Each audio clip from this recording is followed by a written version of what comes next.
Hi, my name's Manda Walker and I'm a mortgage advisor and the mortgage coach, and today we're going to be talking about remortgages.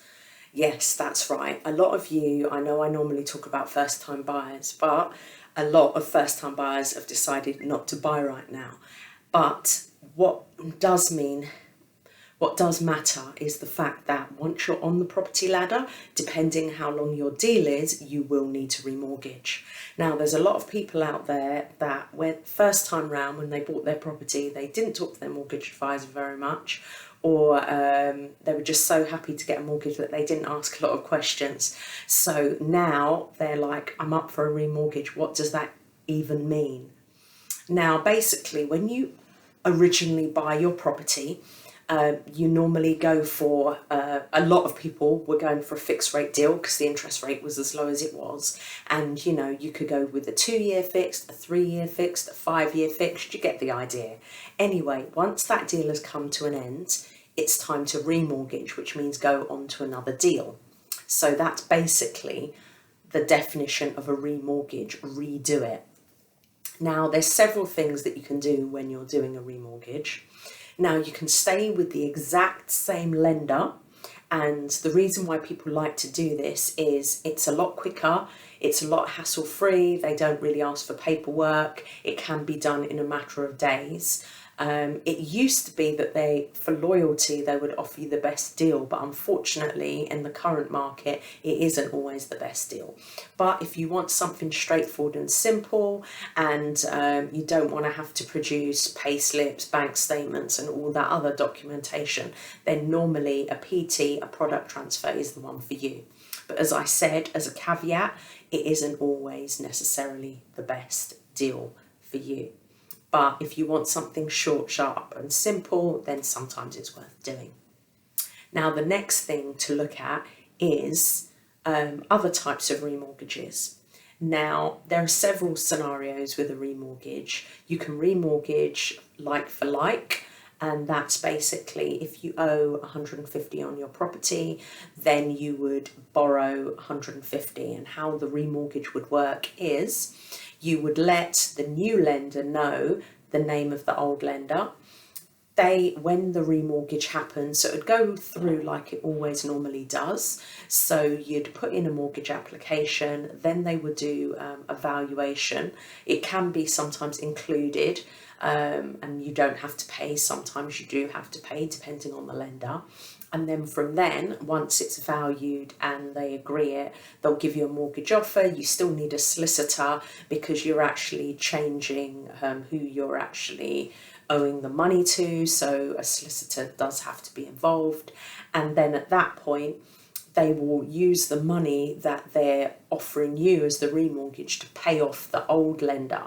So you no longer owe the original person, you now owe the new person. So for example, if you ran a credit report, you would see that the new lender now owes you, now you owe that money to that lender. So that is a like for like mortgage. Now, there are other variations, as I've said. You can mortgage with additional borrowing, and sometimes people do additional borrowing because they want to do the property up, or they've got a flat and they want to extend the lease. That's the difference between flats and houses. Flats are normally leasehold, which means you have a lease on the property, and a lease means that you actually own the flat but you don't own the land that it's on, and you are leasing it. So some leases are 99 years, 100 years, 999 years. Some leases are shorter, so if you've got a flat, do be wary of that. But a lot of people remortgage in order to do their property up or extend the lease. Now, if you're remortgaging, for example, to do your property up or extend the lease, it's called a remortgage with additional borrowing. Now, you will still apply for the mortgage, but what you'll do in this instance is you will say, one, you want, as I said in the first example, 150,000 to pay off the original mortgage, and then you want 50,000 additional borrowing, for example.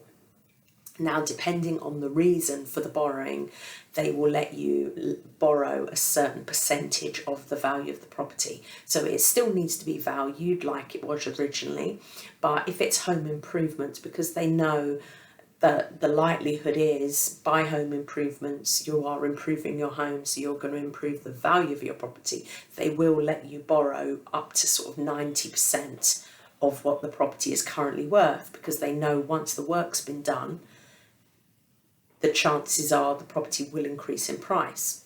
Now, other questions they'll ask if you're borrowing or are requesting, putting in a request for a significant amount of money, they'll ask what it's for.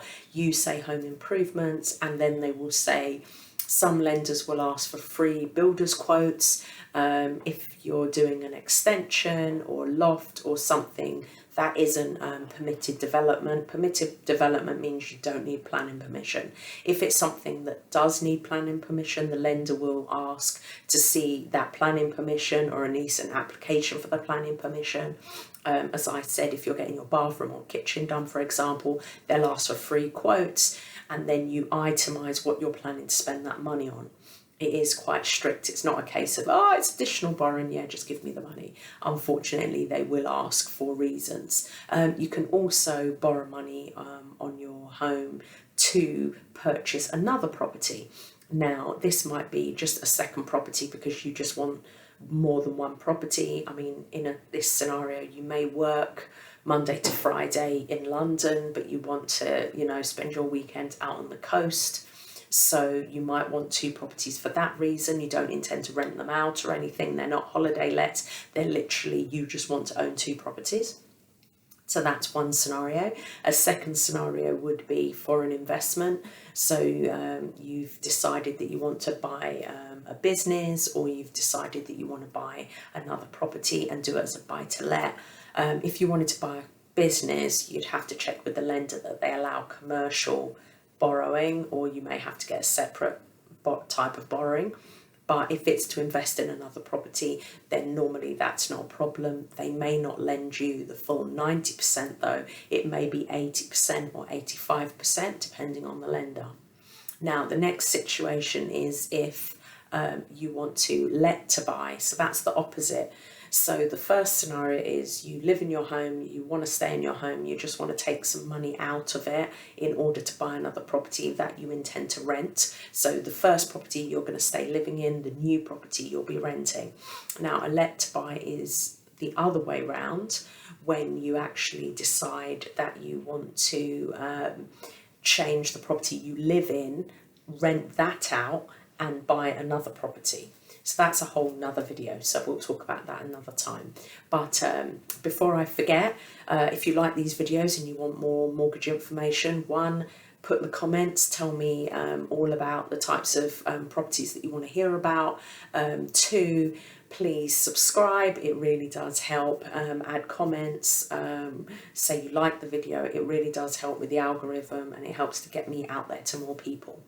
Now, with a remortgage, the things that you really do need to pay attention to, and this is what I want to leave you with, is first, how much is your property worth now?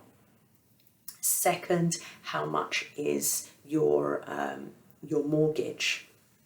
And now, currently, obviously, with interest rates and affordability being limited, they really will be looking at what you earn and what your outgoings are.